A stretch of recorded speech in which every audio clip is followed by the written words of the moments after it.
Marine organisms with eternal life can solve the riddling of aging, the riddle of aging. Basically, they're doing research on these sea squirts and starfish to try to uncover the riddle of human aging. Um, animals with animals that reproduce sexually by somatic cloning have special mechanisms that delay aging, provided aging provide exceptional good health. Um, Easosexual sea squirts and starfish. Um, like I said, they can activate the enzyme telom- telomerase, telomerase, which protects DNA. And this enzyme is more active also in humans, which who obtain and advance in age. So they're trying to, I guess, do some research on this to see why we age and they don't. Most of these animals are sea fish, or whatever you want to call them, sea squirts and starfish. They reproduce asexual. As you know, humans don't reproduce asexual. And these animals clone themselves in part of an individual's body. It passes on to the next generation. Have particularly interesting conditions related to remaining in good health and persistence. This makes it useful to study these animals in order to understand mechanisms of aging humans. I guess because they obtain this, both of us contain the same enzyme, which for some reason they're having eternal life and we're not. Um,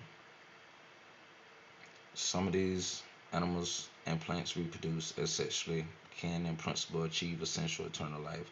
There are examples of deep sea corals that are 10,000 years old. And like I said,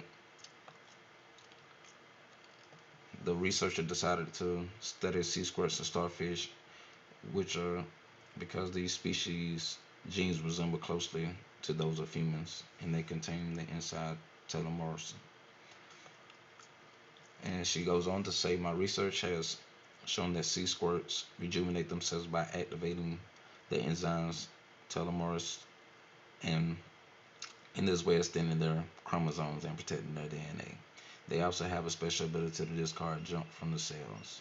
Older parts of an animal are quite simply broken down and are partially recycled when new and the health parts grow out of adult bodies. So basically, they're just doing research on these sea squirts and starfish or whatever, mainly the sea squirts, and because they're sexual, re, because they reproduce asexual, like this, she says they're very vulnerable to like climate change or some kind of change in the environment, which might like wipe them out altogether, which would be bad for the research and understanding aging because they wouldn't have these sea squirts to experiment on or whatever. So basically, they're trying to unfold a riddle before something like that happens. But it's not. They're just trying to get an understanding of why we age and why these sea squirts aren't aging before, might have a climate change or, something changed in the environment to wipe these sea squirts out. So just trying to figure it out. But basically, so an enzyme telomerase that they activate very well, and I guess it's active in us, but I don't know. We don't activate it. I'm not sure. But yeah, that's telem telomerase. Yeah.